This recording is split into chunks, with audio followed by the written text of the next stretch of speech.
Good morning, everyone. I'm Cheng. I'm a psychiatrist in Singapore. I myself is a practicing doctor. I was appointed, as was mentioned earlier on, the Chief Care Officer. Care stands for Caring Action in Response to Emergencies since 2005. This is my second time to Baltimore. The first time was 10 years ago. I know there's a chain of precedent since I came last time and now. And last time which was in Hilton, Baltimore, and it was winter time. I was trying George. It was very cold, and it snowed. And I'm happy to come this time around with less stuff in my luggage so that I can spend some time during the Memorial Holiday. I just want to briefly introduce Singapore for those of you who have never been to Singapore, or maybe just ask over here, how many of you have been to Singapore? It's only a number. It's only a number. Okay. And why do we call ourselves the Little Red Dot? It was named by an ex-president of a certain Southeast Asia country. And indeed, Singapore is small. It's 710 square kilometers. We use kilometers. I know you all use miles over here. We use kilometers. And that is about half the size of LA, half the size of London City, maybe two-thirds the size of New York City. So it's a tiny little red dot. And we are very young. I'm in my early 50s, but we were born in 1965. We're only 54 years old. And it's a population of 5.6 million, that's 2018, with a majority of Chinese, followed by the Malays and the Indians, and this is very crucial. Why? Because in a country so tiny and small as Singapore, we have to really think of the racial harmony, and I will illustrate that later on in one of the incidents that happened not too long ago in Singapore. And this is the map of Singapore. You look at the globe, you look at the map, you probably can't see that. It's really a tiny red dot. And for those of you who have been to Singapore before, you're probably impressed by this night scenery. The harbour front is the same as the Baltimore waterfront, and that is our famous Meridian Bay Sand Casino, the one with the Noah Arch. I think you can see over the corner over there. And for those of you who have never been to Singapore, you probably heard about these two gentlemen who met in Singapore last year.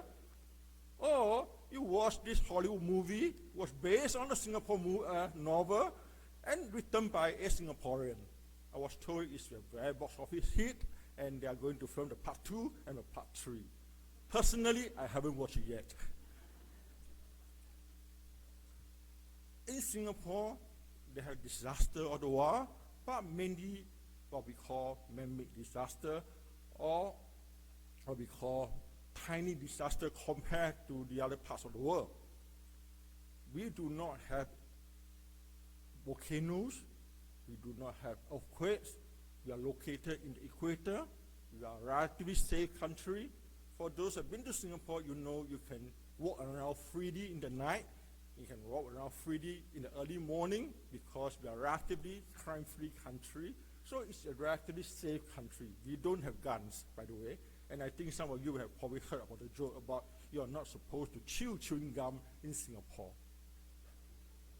But they had disaster over the years, and one of these is one of those that happened that made us doubt about the safety in Singapore. Our building, this was in 1986, I was a second-year medical student. It collapsed on a Saturday afternoon, and there were 33 deaths, 17 survivors. A couple of years later, or us know this incident, SARS, it happened in Singapore. I was in Connecticut at that time. I was doing my fellowship at Yale University. Again, 33 deaths. I don't know why 33. 33 deaths out of 238 infected in Singapore. In 2004, while building a metro station, the highway collapsed. Again, this is something that makes the Singaporean wonder how safe is our structure. In this case, there were 4 deaths, And about 10 years back, the famous Orchard Road in Singapore, which is our shopping belt, there was a huge monsoon flood. There were no deaths, but because of the economic impact, it was something that was seriously, you can see the flood, all the Mercedes, BMW, the expensive cars were all flooded. And this is the one I want to highlight, the Little India riot that was happened in about 4 or 5 years back. There was one Indian construction foreign worker. He was drunk.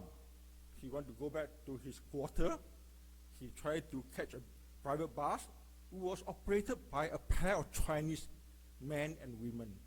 Unfortunately, because he was drunk, he was run over by the bus and he was killed.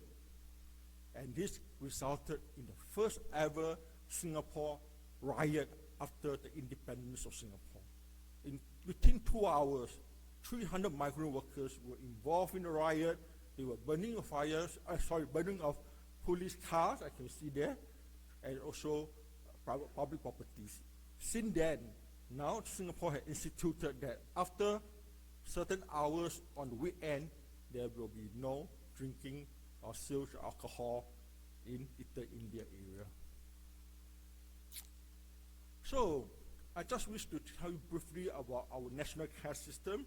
Again, care stands for Caring Action in Response to Emergency. In the past, we call it EBO, Emergency Behavior Officer. But that EBO stands to give the feeling that it's like EMS, that you are going to do a first aid.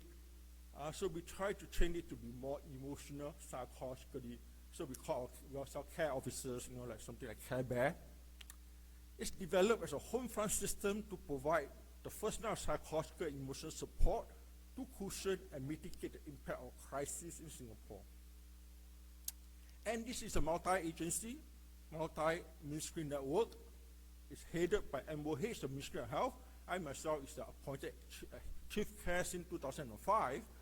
And together with me today, I have Jansen from the police force.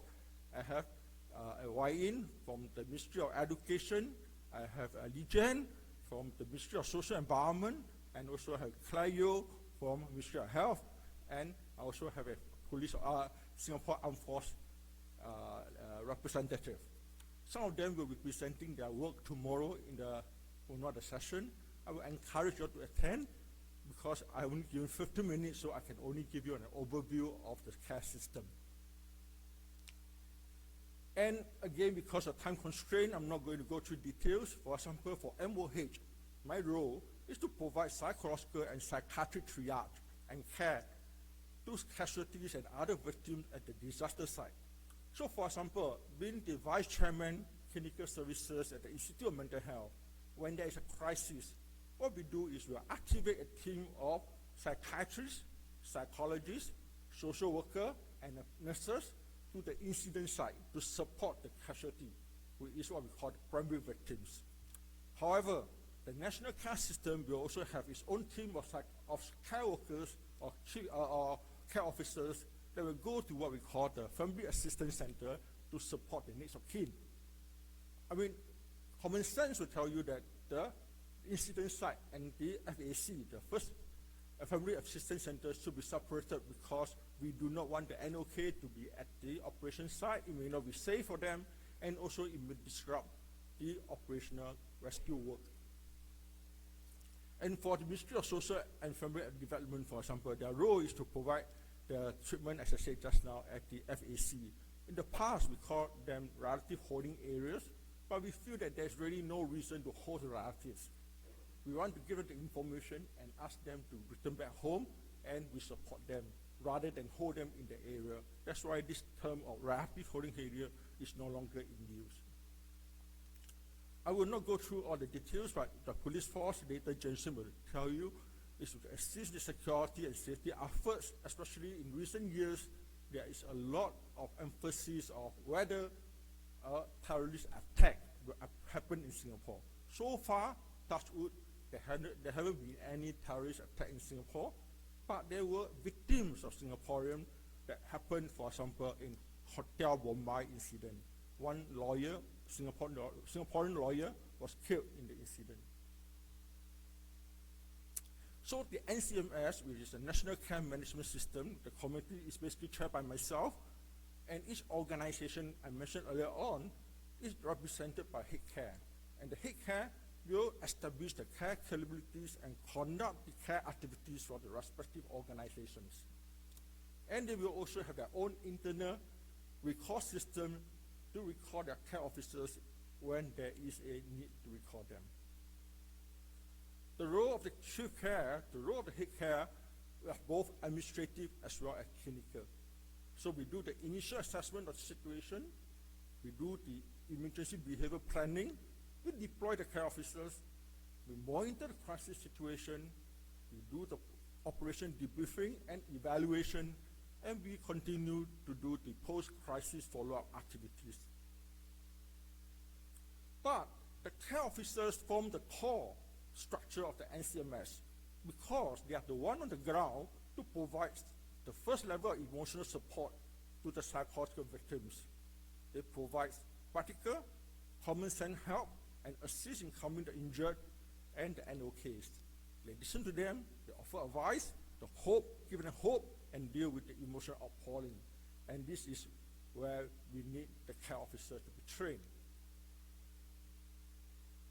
Definitely, as mentioned earlier on, in some cases, they may need to refer to the tertiary institution, for example, the psychiatrist, the psychologist, or social worker, and these are where the care officers have been trained to detect those who require special needs. In an emergency, the care officer from the emergency response organization, depending on the nature of incident, take for example, a student suicide, the MOE will take charge. It will not come to the national care system, then MOE will take charge. If it's an infection disease, MOH will take charge. But if it's a national-wide incident, then the whole care management system will then come in. So we will take care of ourselves, and if there are not enough care officers within the respective organization to manage the crisis, we will ask for reinforcement from other care members' organizations. That's how we help each other in Singapore. As I mentioned earlier on, at the national level, each agency will also put a team of internal care officers on standby, and every organization will determine the baseline number of care officers to be maintained in peacetime based on the possible worst scenario that can happen to the organization. A well-balanced profile is important because the deployment of care officers holds a diverse situation, especially when the victims are skewed towards a particular race or religion. And I mentioned that earlier on, being a tiny country with a multiracial country, matters relating to racial harmony and religious intolerance, and if it's not properly handled, it can result in tearing down the social fabric and threaten the peace and stability of a small nation like Singapore. You will ask, how do we train our care officers? We do not have strict criteria. They are not paid workers. They continue to do their own job. For example, you are a psychiatrist, you are a social worker, you are a nurse, you are paid, or a teacher for the matter, you continue to do your job. But you are also being trained to be a care officers, and essentially they need to know the structure, the function, and the operational procedure, the SOP of the agency and the ministry. They should have good interpersonal skills, open to new ideas, able to communicate. They should be able to show leadership abilities in crisis, and also the ability to work under pressure. They work internally in Singapore. On some occasions when there is a crisis overseas, for example, there was an incident whereby there was a plane crash in Indonesia, and Singapore plane crash in Indonesia, and another Singapore plane crash in Taiwan. We will deploy care officers, but these are on voluntary basis. We will not force our care officers to go overseas unless they themselves they wanted to. Similarly, for missionary activities, it's up to the care officer themselves. And our training syllabus will consist of understanding of concepts, the structure, The various organizations respond to the disaster I mentioned earlier on, or the different ministries, the common psychological reaction to the disaster, what the helper should expect, some grief, counseling, basic helping skill, how to help the helpers, information management, how to manage rumors, you all call it fake news over here, case studies, and because again, we do not have so many disasters in Singapore, a lot of times we depend on drills and exercises. And I think this is how we keep abreast of all our skills to be able to practice. And this is just an example of a Family Assistance Center providing a one-stop service for NOK to lodge missing person reports and get the latest update in a major disaster. And over here, we have deployment of different organizations, inclusive of, for example, the forensic experts, as well as the interpreters, because Singapore being a city, being an economic city, there's a lot of travelers, and there are people who may not speak English, Chinese, or other languages, so we need to provide the translation for them. I'm given 15 minutes, so I just look at the slides, at the pointer. I just hit 15 minutes. Before I end, I will just say that, in summary, we adopt PSLE, Primary School Leaving Examination. That's a joke. P stands for person focused. We should always be person focused. S, we should always adopt a systemic approach.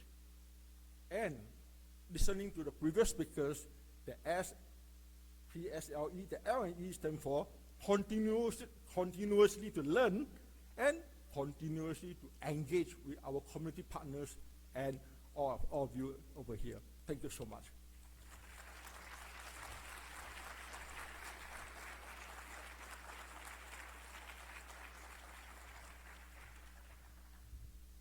Okay, thank you. This is about the time that people go and do your bio break and take a break, get coffee and things like that.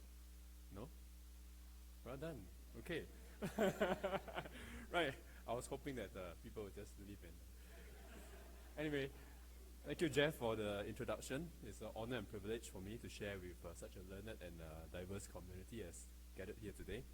I'm Jansen. I'm a police psychologist for the last 25 years. I have just been promoted to Chief Psychologist of the Singapore Police Force, where I take care of the psychological response in peacetime as well as in crisis. The terror threat has not subsided anywhere in the world. In my region of the world, where Dr. Lee has just shared with you, it is a frightening place. Singapore is a safe place, and in the Singapore Police, I like to keep it that way. But the region is a dangerous region. We have terror cells that have been detected in neighboring countries. We have terrorists who have been arrested. We have people who want to shoot rockets at the Marina Bay Sands and from Indonesia. So the terror threat is real, and you can read it in the news if you're interested. What do we do? As we learned in crisis work, the best form of crisis intervention is crisis prevention, right? So in Singapore, we like to think that we are optimistically pragmatic. So we always think about what are things that can be done. We have plans for what happens if the aeroplane comes in and crashes into our airport. The airport police will deal with that. We have plans for what happens if the plane comes in and crashes on the road outside the airport. We have plans for what happens if it doesn't reach the road and it crashes into the sea. But as you know, plans are plans, and when things happen, when the first air crash we had, it was in Indonesia. So anyway, moving on, I'm going to share with you a little bit about some of the recent developments we have in Singapore in terms of crisis support. Not so much for the law enforcement or for responders, because we will talk about that. My colleagues will talk about that tomorrow when we talk about care system in Singapore. I want to share a little bit about what we're doing for the community. Okay, let me see if this works properly. Right, so what happens? Imagine a crisis situation, right? Terror attack, bomb goes off. Yesterday we heard about gunman operations, lone wolf attacks and things like that. Multiple casualties. The law enforcement agencies will come in. My police officers will come in, my special ops forces, my SWAT teams will come in, neutralize the threat. The fire service will come in, paramedics will come in, the hospitals will come in. The people there will be attended to, they will be taken care of. Now, think about any crisis or any disasters that you've dealt with, or you have watched or heard about. these the only people who are affected? Of course not. There are passerbys, there are eyewitnesses, there are onlookers, there are people who heard about it, read about it, saw it on the news, YouTube. Who takes care of them? These are the walking worried. These are the people in the community that may not be very, very obvious victims, if you think about the concept of victims. Who takes care of them? Okay? They are affected in the community. They are the walking worried. People who, if you take a medical paradigm of things, they look like they are okay. There's no bullet wound, they are not bleeding, they are not having any injury, but are they affected? Answer is quite obvious, yes. Who takes care of them? You see, if they turn up at the hospitals will take care of them. If they turn up at the Family Assistance Center or Unification Center, some agencies call it, there will be people taking care of them there, the seasoned teams and all that stuff. If they turn up at the first aid post, if they turn up at the police station, there will be people taking care of them. If they are in the community, who keeps an eye out on them and who takes care of them? So that's a big question. So being optimistically pragmatic, we started to think about it. The Prime Minister said, who takes care of my community? Can you do something about it? So I'm looking at the non-medical casualties. There's a need for community-level psychological first aid. So the community response, what happens? The government agencies will handle the crisis management in Singapore, and we are quite good at crisis management, crisis mitigation. Earlier on, Dr. Lee was talking about this riot that we had. It was a major riot in Singapore because we haven't had riots for 40 over years. And we had police cars burned, ambulances burned and all that. The riot happened at about 10:30, 11 p.m. By 5:30 the next morning, if you go down to where the riot happens, you wouldn't get everything has been removed. The roads have been cleaned, the vehicles have been removed. That's how efficient we are. So it's scary, yeah? And the part about the chewing gum is true. You can chew, but you can't buy chewing gum. That's how efficient we are as a country.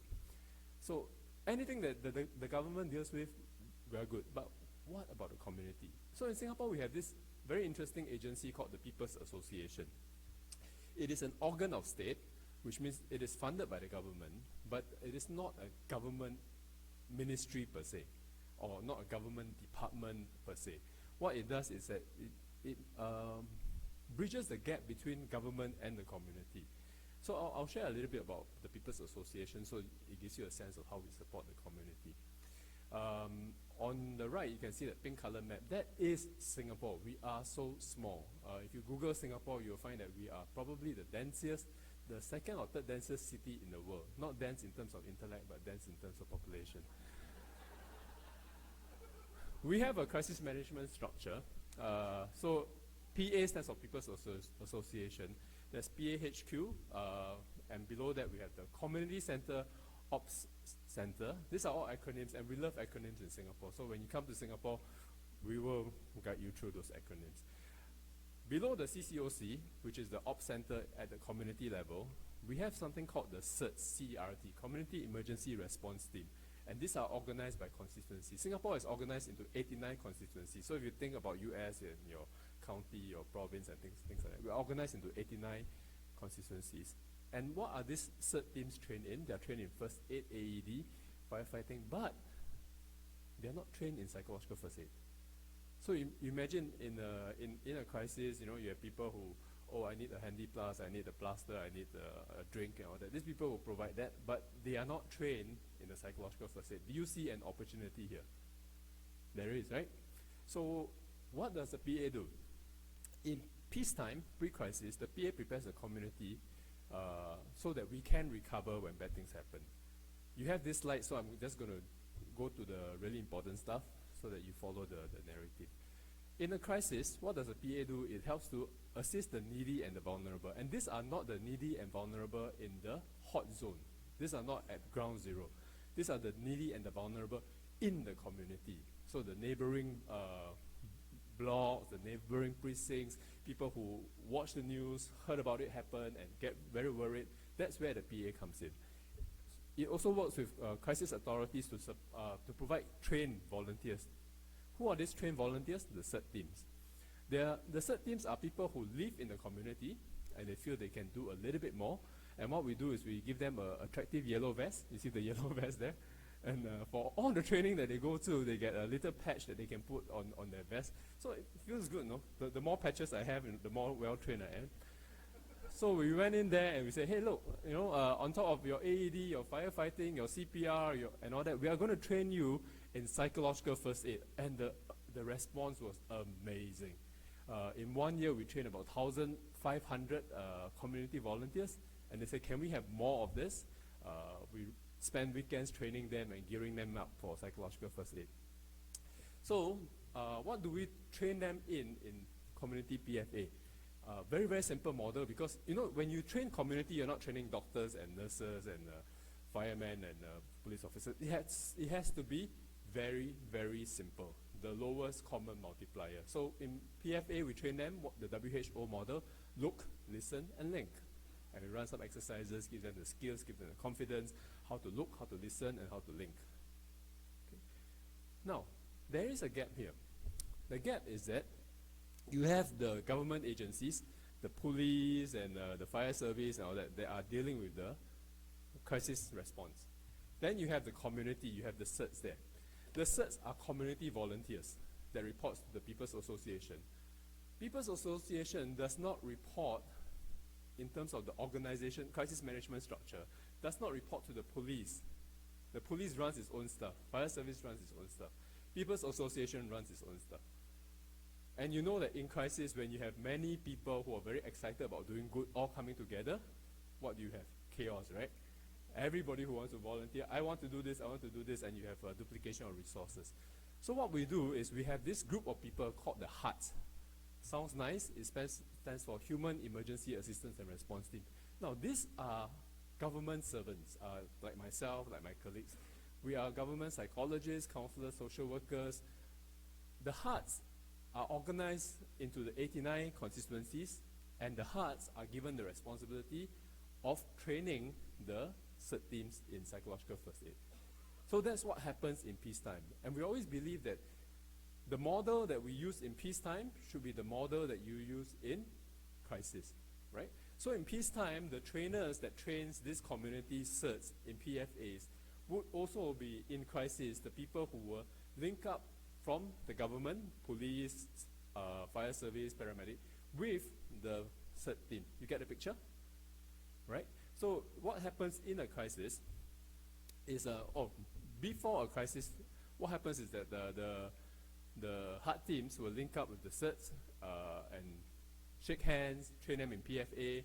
In a crisis, the HUT teams will come and report to me because I'm at Ministry HQ.